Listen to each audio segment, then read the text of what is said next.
Welcome to Kentucky Writers Day 2021. I'm Chris Cathers, Director of the Kentucky Arts Council. No matter what corner of the Commonwealth you're joining us from today, or even if you're joining us from outside of Kentucky, we invite you to celebrate the rich literary tradition our state has to offer, from Jesse Stewart all the way up to our new Poet Laureate, whom you'll be meeting a little later in the program. In recent months, we have been offering a land acknowledgement as part of any of our public gatherings, and we'll be doing so today as well. A land acknowledgement is a formal statement that recognizes the unique and enduring relationship that exists between Indigenous peoples and their traditional territories. Today, we stand on ground occupied by ancient peoples whose history has been lost, but whose legacy remains. The evidence of these ancient people can be seen all over Kentucky through the mounds and artifacts left behind. Today, over 170 American Indian tribes are represented by their members living and working in the Commonwealth. Let us honor those who were here and those who are here now and build on the legacy of stewardship of the land they left for us into the 7th generation. To kick off Writers' Day, we've asked Mike Berry, Secretary of the Tourism, Arts, and Heritage Cabinet, to talk about the history of Kentucky Writers' Day. The Kentucky Arts Council is grateful for the support of the Tourism, Arts, and Heritage Cabinet. We are one of 13 agencies within the Cabinet, all working to tell Kentucky's story in our own unique ways. It is my pleasure now to introduce Secretary Mike Berry. Today we come together to celebrate Kentucky Writers' Day, a day when we honor the Commonwealth's strong literary tradition and celebrate the anniversary of the birth of Robert Penn Warren. Born April 24, 1905 in Todd County, Kentucky, Warren was a Rhodes Scholar who received the Pulitzer Prize for All the King's Men and 2 Pulitzer Prizes for poetry. Warren was named the first U.S. Poet Laureate consultant for poetry in 1986, a role he held until his death in 1989. Here in Kentucky, the position of Poet Laureate was established in 1926. James T. Cotton No was the first writer to serve the Commonwealth in this capacity. At that time, Poet Laureates were appointed to lifetime terms, and at times several poets held the position simultaneously.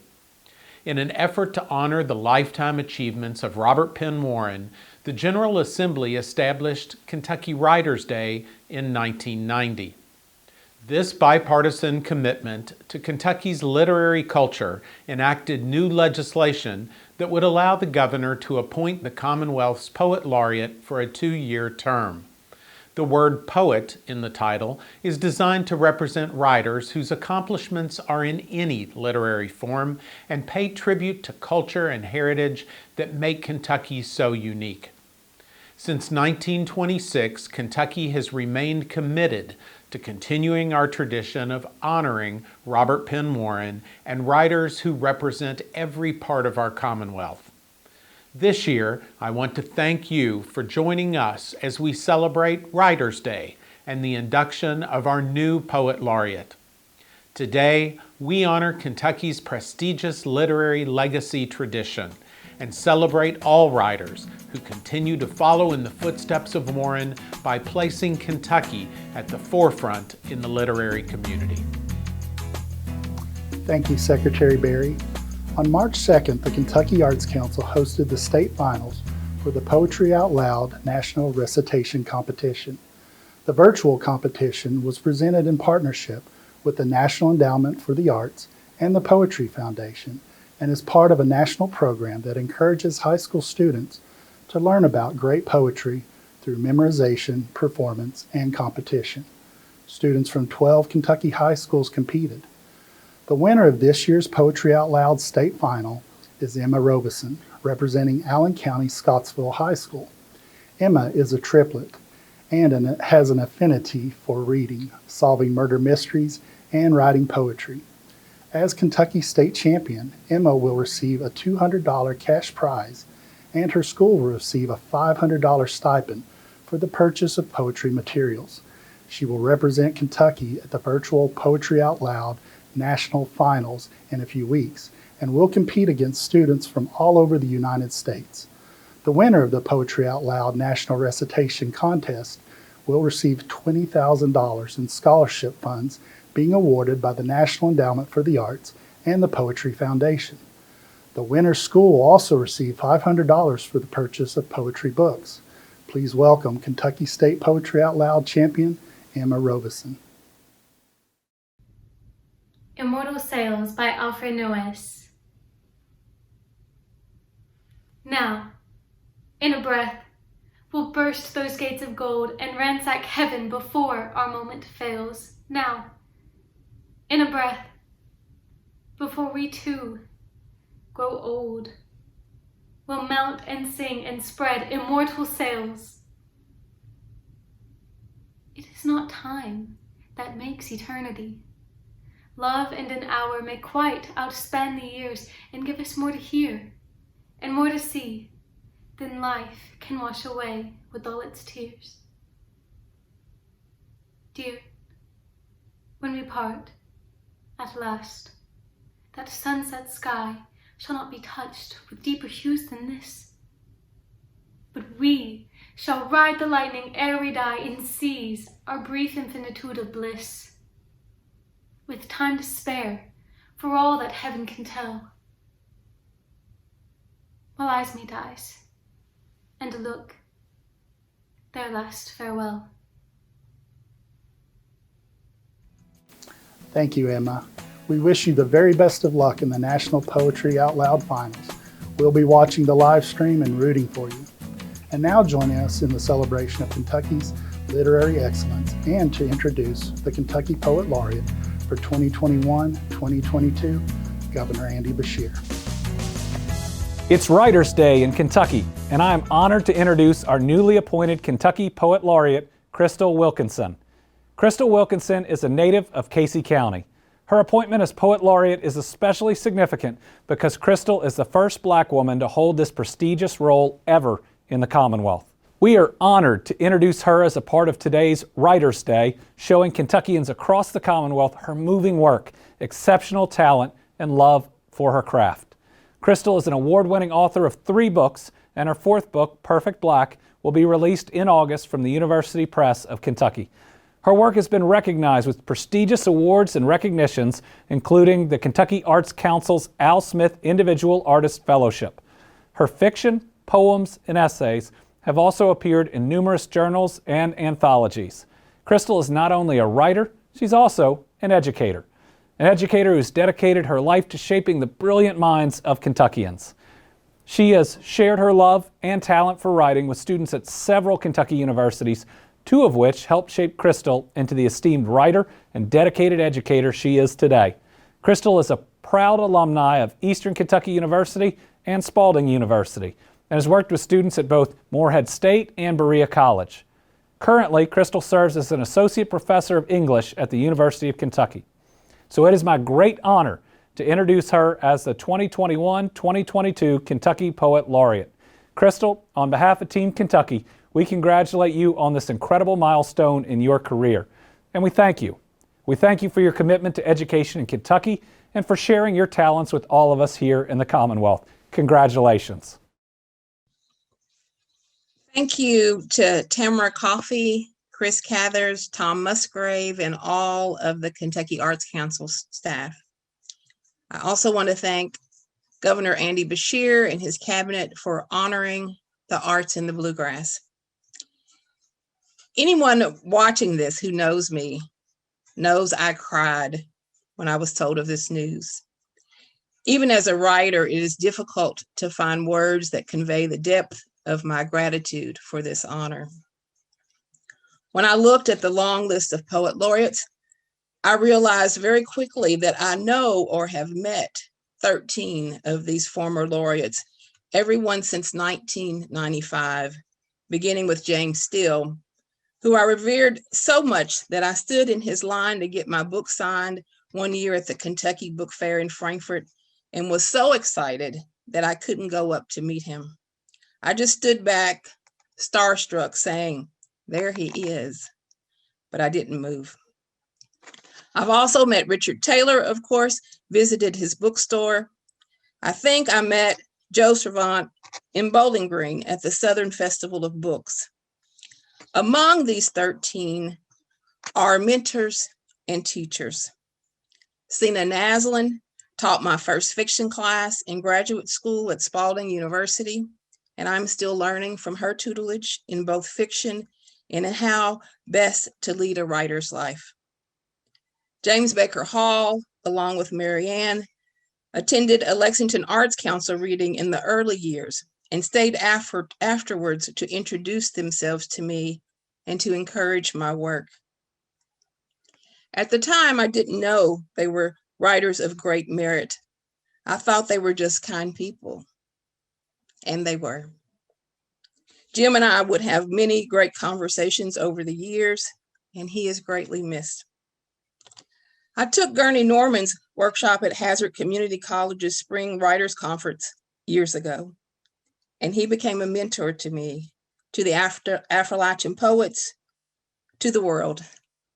Gurney is the Johnny Appleseed of Kentucky's literary landscape, planting seeds all across the state to grow Kentucky writers. Before the pandemic, we often found ourselves in a car headed to some writing event. Once, Gurney drove me through Perry County and recounted stories of his life and his people. Then in turn, I drove him to the Harriet Arnault Conference, and on our way back, I took a winding path through Casey County and told him the story of my home place and my people. I first met Frederick Smock through his work at the Kentucky Foundation for Women.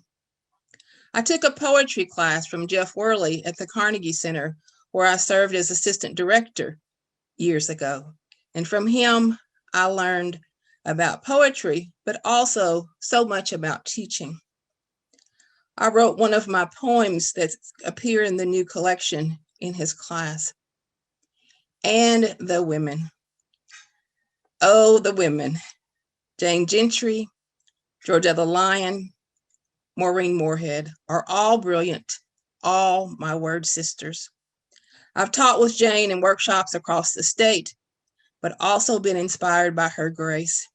She was the consummate poet, teacher, and a passionate advocate for Kentucky writers.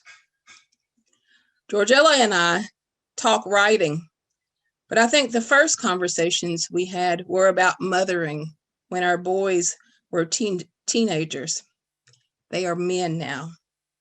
We've had tea and talked about what ought to be in this world, and I'm grateful. Maureen Morehead and I taught together at Spalding University and have spent hours late in the evening talking about writing, talking about life, and laughing with our heads thrown back.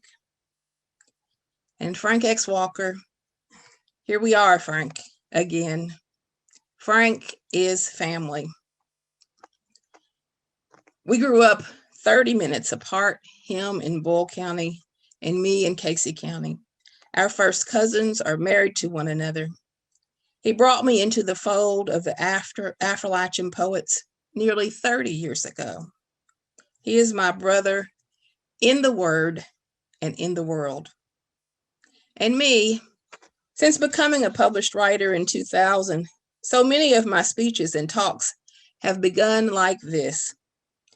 Once upon a time, far up a holler in the hills of Kentucky, there was a cinnamon-skinned daughter with hair as black as starling's wings. A writer is all she ever wanted to be. I'm going to retire that phrase after today, but it's true.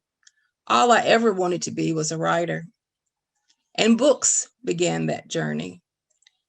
This journey began with me in my grandmother's arms being read to as a child.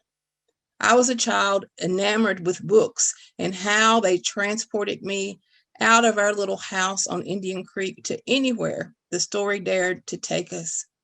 In every corner of our house were stacks of books. Books that were discarded by the school teachers my grandmother cleaned house for. Books that I ordered from the Weekly Reader. Comic books. So many, many books. Though I don't recall a book by even one Black author, until college. When I read, though, the more I read, the more I wanted to become a writer. I was 14 years old the first time I was published. The book was a romantic teenage story that I bound myself with my grandmother's Singer sewing machine. A book of 14 pages with one crooked seam along the red line that snaked down the left side of the blue lined paper. My block lettering was large and leaning, and I carefully placed on the cover, "My dream come true." There was only one hand-stitched, hand-lettered copy. My grandmother guarded this first work of mine. She watched me from behind the screen door, my body cradled in the overgrown roots of a tree, going about writing like killing snakes. Her call for me to come to supper fell on deaf ears. She found me down by the creek or out by the edge of the woods at dusk in a scribbling fury. She respected my shut doors and witnessed my silence while I worked on that first book. And although she died in 1994, I feel that she is still giving me permission and space to write. When my grandmother died, I found that book tucked safely away in a box of papers with my name on it. The book was nestled in its own folder among the bad rhyming poems and choppy fairy tales that made up my early writings.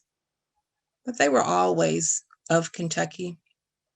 I am someone who has walked hills and knobs, someone who was grandparent raised, someone who knows the value of sorghum and pinto beans and rhubarb pie and bread on the table, who knows outhouses and one-room churches, who knows a country woman's rituals, foodways, and celebrations.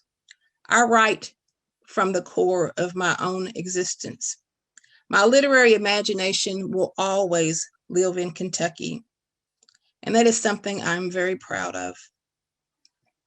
As Poet Laureate, I hope to continue to build community across the state and to help increase awareness of the many voices that make up Kentucky's story. Through writing workshops, readings, and visits to libraries, schools, and non-traditional community spaces, I want to gather the stories of the bluegrass and hold them up for everyone to see.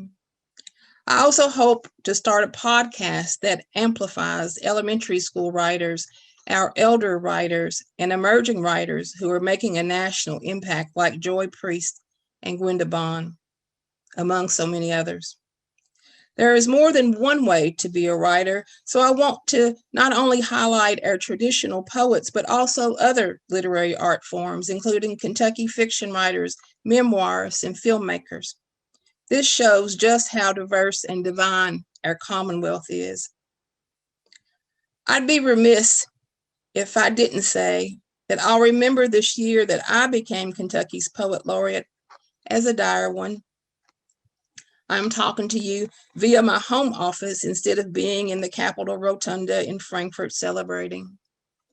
More than 5,000 Kentuckians have died from COVID. This has been the year our democracy has bent and nearly crumbled. And we are still seeking justice for Breonna Taylor, who was killed in Louisville 1 year ago.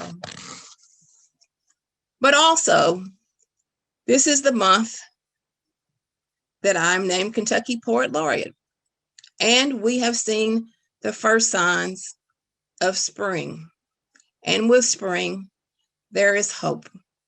Kentuckians are being vaccinated. Claudia Lovemayer, coordinator of the Kentucky Black Writers Collective at the Carnegie Center in Lexington, just held a beautiful memorial for Breonna Taylor, featuring Kentucky writers, including Frank X. Walker, Georgella Lyon, Ronald Davis, Jude McPherson, Savannah Sipple, Silas House, Hannah Drake. Hannah Drake is in Louisville doing powerful work as an activist, teacher, and poet, exacting change, inspiring but also holding institutions and individuals accountable. Damaris Hill is putting the finishing touches on a new book about Black girlhood. Frank Walker is continuing to tour with Masked Man Black, poems about the pandemic and protest. Joy Priest just signed a contract to edit a collection of poems by Louisville's Black poets. Filmmaker Joan Brannon released a documentary, Fire and Heart, a blueprint for liberation during the pandemic, and it has been widely viewed. And Kentucky writer Gail Jones, who has been described as one of the great writers of the 20th century, her new novel, Palmares, will be released in September, followed by 5 new works to be published by her in the next 2 years. So we have so much to look forward to. I want to amplify the voices of all Kentucky writers. So if you are a Kentucky writer, tell me about your story or invite me to tell you about mine. Thank you all. Thank you, Crystal, and we wish you success as you take on this important role as Kentucky's literary ambassador. If you want to learn more about Crystal and her mission as Poet Laureate, visit the link to our website below. There you can find a bio on Crystal, as well as a schedule of her activities as Poet Laureate. Our first reader, Richard Taylor, served as Kentucky Poet Laureate 1999 through 2000. He is a professor of English and Keenan visiting writer at Transylvania University and former Poet Laureate of Kentucky.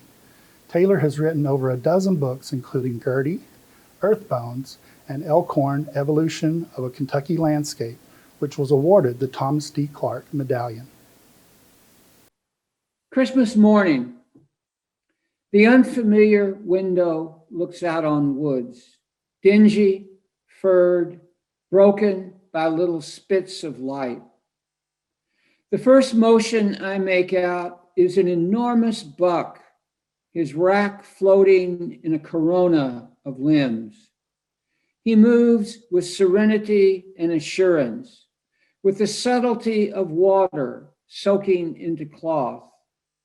He knows without contrivance or thought that this place belongs to him, he to it.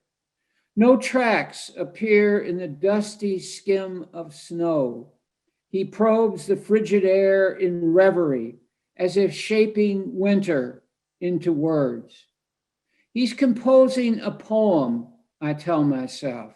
No, I correct, he is the poem. The second poem is a little reflection on the times called The Task of Restoring Democracy. Rooting through a box of old clothes, deprived of light and breath for years and sized to fit a previous self, I found an old white handkerchief, threadbare, stained, pitted by moths, though the fading linen is still creased in a symmetry that honors the iron. It's a handkerchief, not a flag, but the cloth remembers its folds. Thank you. Thank you, Richard. Joe Survant served as Kentucky Poet Laureate 2003-2004. He is the author of 4 collections of poetry, including Rafting Rise, The Presence of Snow in the Tropics, Anne and Alpheus, 1842-1882, and We Will All Be Changed. He received the Arkansas Poetry Prize, the State Street Press Award, and the Al Smith Individual Artist Fellowship. He is the recipient of a Fulbright Fellowship, as well as a National Endowment for the Humanities Fellowship. When the pandemic began last spring, early in, I had a hard time kind of realizing what it meant. And so after a month or so, I was getting used to my isolation. And I decided, okay, well, I'll use this productively and, spend a lot of time in my study reading and writing. But actually, I spent a lot of time sitting in my study looking out into the cold, wet spring woods. I realized that nature was doing its usual thing. And I found that pretty reassuring because, you expect things, when your life comes to a screeching halt, things change radically in society. You expect that somehow it's happening everywhere. And then you look out into your yard and you see that things are not, have not stopped. So this first poem is one I salvaged from that time. Not much I wrote, I think, was worth much. But for want of a better title, I call it Pandemic Poem Number 1, April 2020. Evening. Roosting vultures wearing their scarlet plague masks sit hunched in a gray drizzle. A red fox with his long brush briefly lights up my yard. From the forest floor, turkeys burst upward one by one to balance in the highest branches, their fine feathers lost in the memory-eating rain. Morning, the wet woods shine and fill with clucking hens calling to the gobblers, unfolding their brilliant fans. The vultures launch themselves, rise, and seek again their ancient paths in the heavens. The second poem, last poem, is from my new book, View from the Stork Building. It's not specifically a pandemic poem, but readers have remarked to me that the mood of the book fits the times. And I think that's just simply because the themes of separation and loss and isolation are endemic in classical Chinese poetry. The title is In a Far Country, I Miss You, after Han Shan. Dark willows like smoke, flowers like low clouds. Here, I began to live without you. There, you live without me. We live at opposite ends of the sky. When will we see each other? I mail my words at the bright moon's building. You have freed our pair of swallows. Last night I dreamed of home and saw you weaving there. If your shuttle could feel my sorrow, it would stop its work. If you turned to face me, we would not know each other. We have said goodbye too many times. The coinage of our faces has worn away. Thank you, Joe. Sena Jeter Naslund served as Kentucky Poet Laureate 2005 to 2006. She is a founding and former director of the Creative Writing MFA at Spalding University. She is the author of several books, including Ahab's Wife, Abundance, and The Fountain at St. James Court. Today she is reading an excerpt from a novel in progress, Before the War. Hello, it's so good to be here with you and with all of my fellow poet laureates in Kentucky. I'm reading from a novel in progress called Before the War. The war in this case is the Civil War. It has entirely historical characters in it: Abraham Lincoln, Jefferson Davis, Frederick Douglass, Mary Todd Lincoln, Verena Howell Davis, Anna Murray Douglas. And as I say, it's a book in progress. The excerpt I'm reading just now takes place well before the Civil War. It's during what was called the Chief Black Hawk War, where Abraham Lincoln was the captain of a troop from his area in Illinois. One night, a group of soldiers emerged from the trees, escorting a single Indian, an old man, frightened and not in the least belligerent. "What's going on, boys?" Abe asked in a serious but calm tone. The captive handed Abe a paper. After Abe read the document by the flickering campfire light, he said quietly, "This is a legitimate document of free passage. This Indian man is a friend to white men, and this paper certifies that he is not to be either detained or harmed in any way." Abe spoke casually as though he were relaying simple information, and there was no need for excitement or anger. The Indian man quickly placed the paper back inside the fringed bag that hung over his chest. To Abe's surprise, some men in the group began to raise their muskets. When others unsheathed their knives at the belts, Abe stepped in front of the Indian. "Let's get him," one of the soldiers began to mutter. "Let's get him." "You a coward, man?" someone asked Abe. Now Abe raised his voice, high and pitched, like a steel blade. "If any man thinks I am a coward, let him test it." A quiet fell over the men. Then someone back in the group half sang his taunt. "You so big, you so strong, ain't fair." Another added, "Hand to hand, you got all the advantage from the start." "Choose your weapon then," Abe barked and stood like a tree against them and in front of the Indian, each after each. Abe rested his hands on his hips, elbows out like a barricade or shield before the old Indian. "Choose your weapon. I'll fight you all, one by one." There was silence, and then the knot of men loosened. Some troops left the edge of the group. Then those in front lowered their eyes and walked away. Abe turned to the Indian and gently touched the bag on the man's chest, where the letter now resided. Then Abe opened his hand, gesturing toward the west and nodding his head in a slow yes. The old Indian returned the nod, and like a shadow, he was gone. Like a gliding bat, he disappeared silently into the trees. Thank you for listening. Thank you, Sena. Maureen Morehead served as Kentucky Poet Laureate 2011 through 2012. She is a poet and retired teacher from the Jefferson County Public Schools and Spalding University's MFA program in creative writing. She's published 6 books, including 4 with Kentucky's Larkspur Press.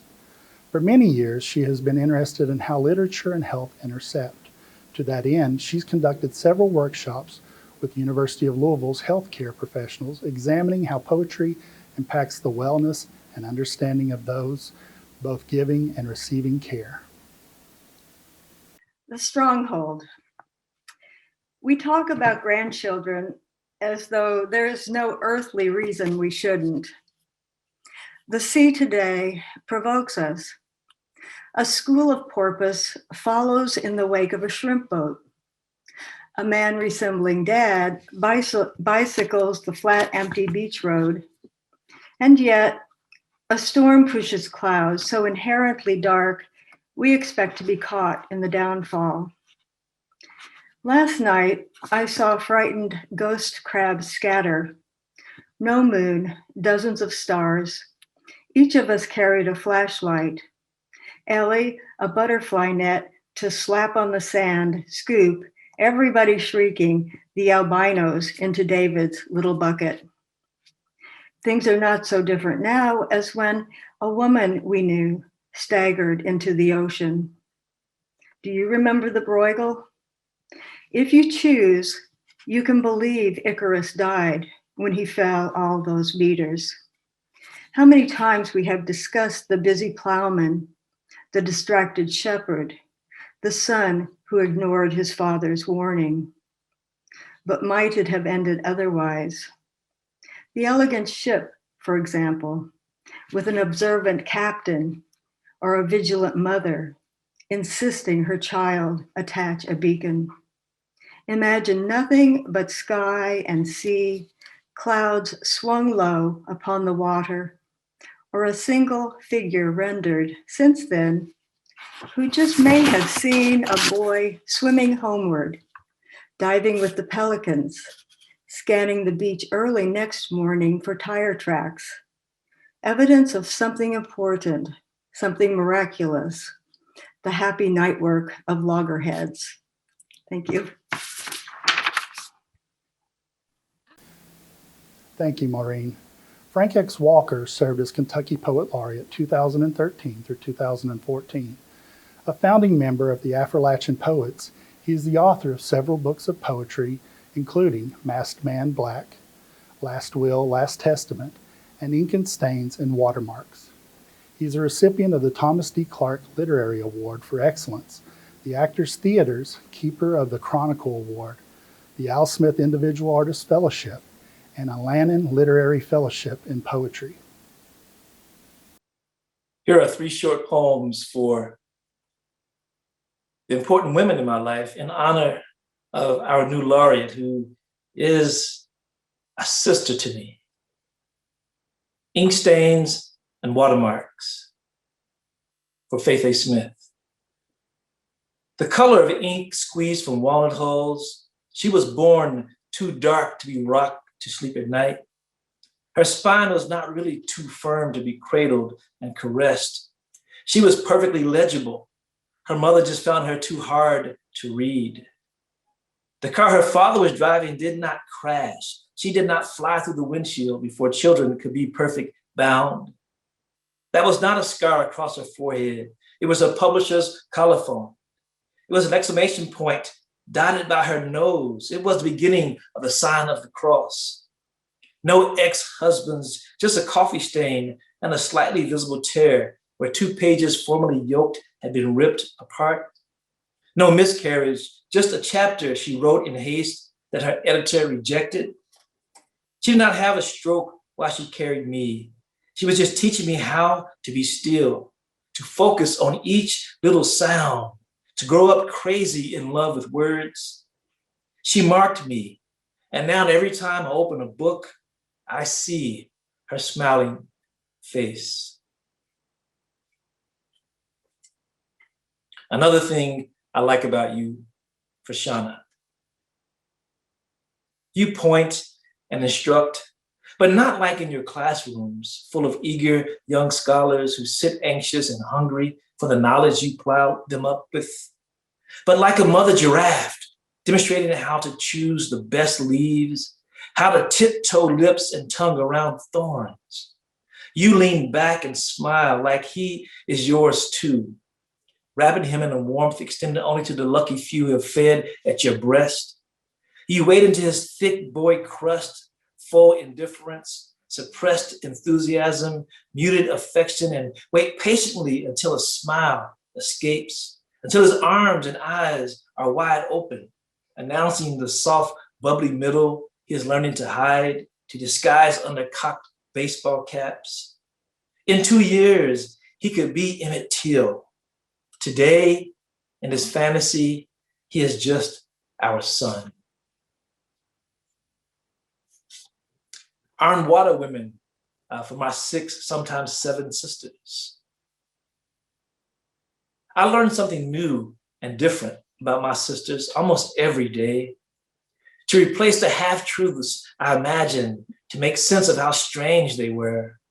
Thin doors and the sound of tiny waterfalls suggested that they peed squatting or sitting. Their new muscles bubbled to the surface overnight in pairs of little pointed mounds.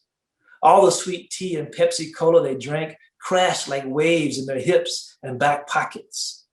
At times, their aches and pains rolled in like the tide, were as big as the moon gets full, and just as often, when I first noticed my frequently disappearing white tube socks, I falsely concluded that whenever the bread and milk ran out, their feet bled like a dozen country eggs plucked a little too late, or my nose on the hottest summer nights. I grew up believing they leaked iron from their own private wells. I figured mama was an ocean because my sisters were rivers who taught me the meaning of damn. Thank you. Congratulations, Crystal. Thank you, Frank. George Ella Lyon served as Kentucky Poet Laureate 2015 through 2016. Originally from Harlan County, George Ella Lyon writes in multiple genres for readers of all ages. Her recent collections include Many Storied House and Voices of Justice, poems about people working for a better world. Back to the Light, poems, will be out from the University Press of Kentucky in early April. I'm going to read 3 short poems from the pandemic. One from my desk, one from a neighborhood walk, and one from a tricky moment in quarantine. And over here, my little cat is licking the Supreme Court. Okay, it's a photo. on the wall beside my desk. He has licked 3 holes in the sky and 1 in the pediment. He doesn't lick the protesters marching in front of it, one of whom is probably me. Well, she was me back in '07 during the Bush-Cheney debacle. Things looked bleak back then. Enormous imperialistic blunders coming from another white building across the way. Someday someone will line out for those of us who come after how we got from there to 2020. Assuming enough folks survive the virus and live in a world with the luxury of history. Assuming health, food, jobs, water. Assuming we learn what we've been sent to our rooms to learn. There is no them and us, just us. Just us and the living earth.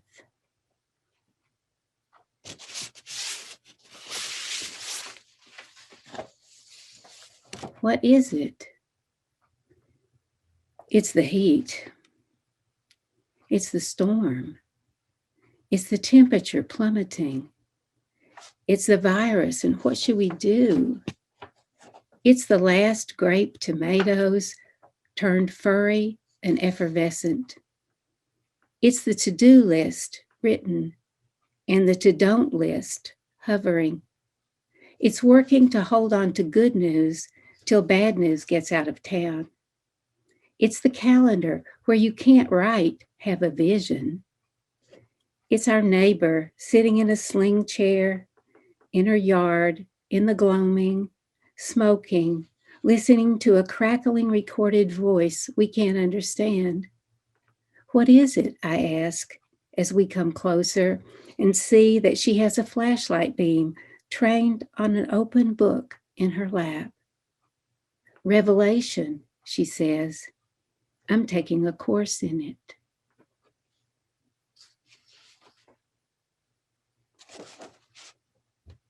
This last one is a haiku. My husband teaches me how to cut up apples. Ah, all those wrong pies.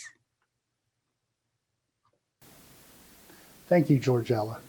Frederick Smock served as Kentucky Poet Laureate 2017 through 2018. He's a professor of English at Bellarmine University in Louisville, the author of a dozen books of poetry and essays. His most recent is a translation from the Russian poet Regina Derevia, Images in Black, Continuous.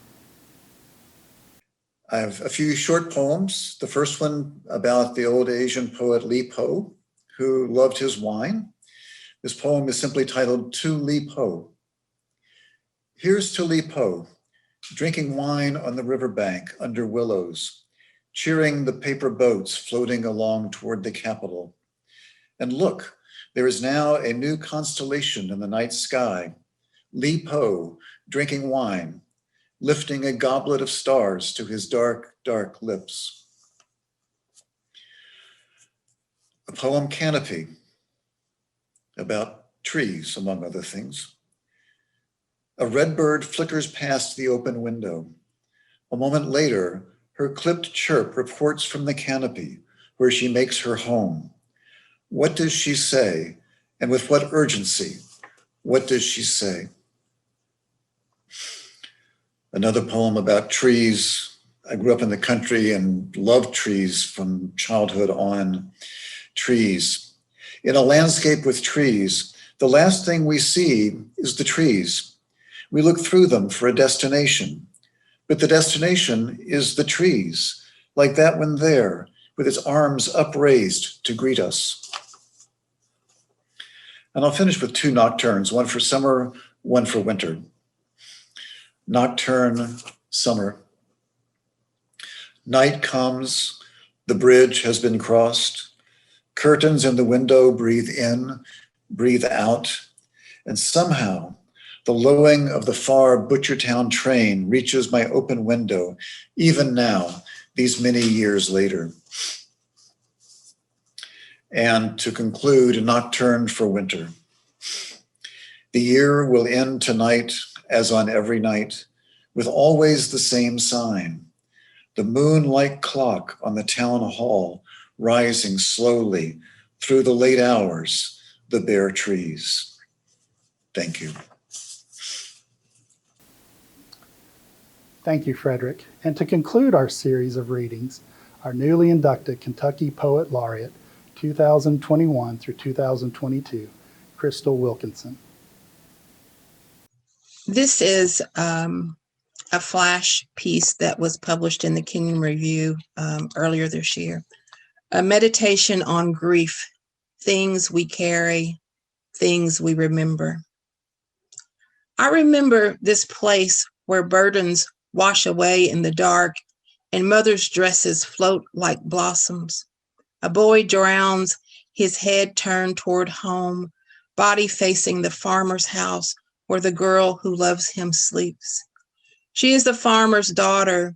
They say she is the one who hit his head, the one who hoisted the rock, the one who watched his blood ooze out.